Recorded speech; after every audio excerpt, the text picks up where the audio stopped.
burung api dari gunung tidur. Di sebuah negeri yang jauh, tersembunyi di balik lembah berkabut dan hutan-hutan tua, berdirilah sebuah gunung raksasa yang disebut Gunung Tidur. Gunung ini begitu besar dan sunyi, seolah-olah sedang tertidur pulas. Selama ribuan tahun, tak ada yang berani mendaki atau mendekatinya. Karena para tetua desa berkata bahwa gunung itu menyimpan rahasia yang menyala di dalamnya. Dahulu kala, gunung itu meletus hebat dan menghanguskan separuh kerajaan. Tapi suatu malam, gunung itu tiba-tiba berhenti mengamuk, seolah ditenangkan oleh sesuatu yang sangat kuat. Sejak saat itu, ia disebut Gunung Tidur. Karena tidak pernah marah lagi selama ratusan tahun. Namun, tidak banyak yang tahu bahwa di dalam gunung itu tinggal seekor makhluk legendaris.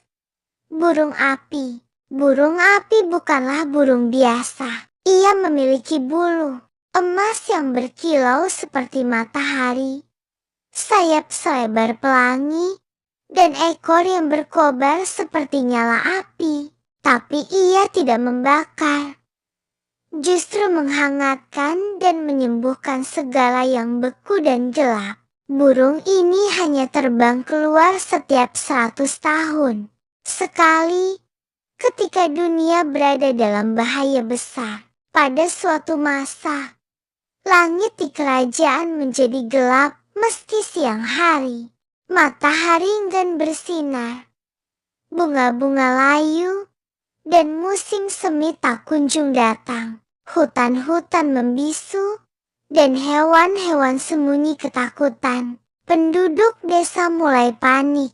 Mereka percaya bahwa musim dingin abadi akan segera datang dan membekukan segalanya. Seorang anak pemberani bernama Alia, anak dari penjaga hutan terakhir, tak percaya bahwa semua sudah berakhir. Ia sering membaca buku-buku tua peninggalan ibunya yang berisi legenda Gunung Tidur dan burung api. Ayah, katanya suatu malam, aku yakin burung api bisa menyelamatkan kita. Ayahnya memeluknya erat. Itu hanya dongeng.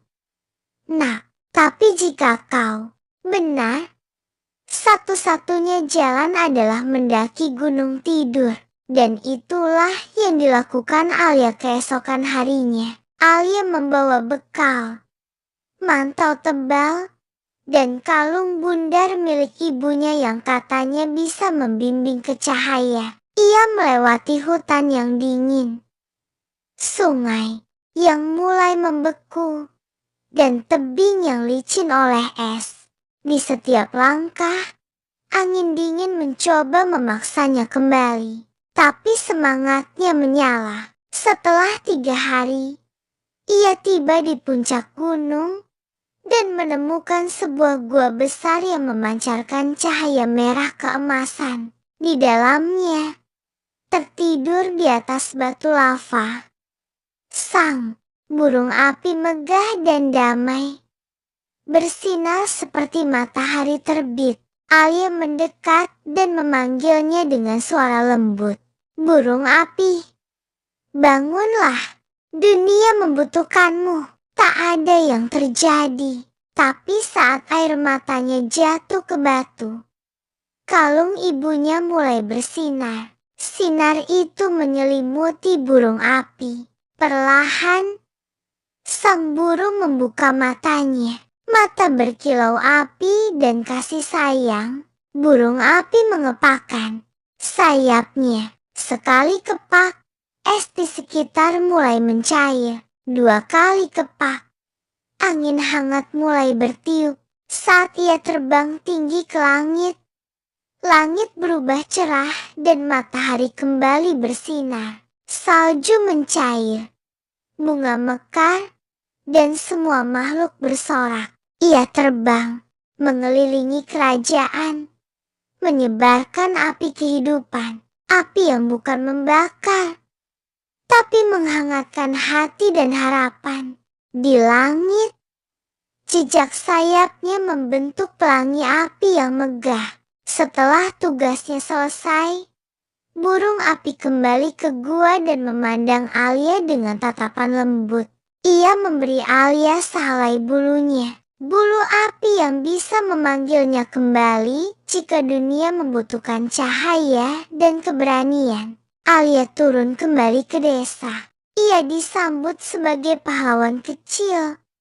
Bukan karena kekuatannya, tapi karena kepercayaannya pada harapan dan dongeng lama. Sejak hari itu, legenda tentang burung api dari Gunung Tidur tak lagi dianggap mitos. Dan setiap anak di kerajaan tahu, jika dunia menjadi dingin dan gelap, cahaya selalu bisa ditemukan oleh hati yang berani. Tamat.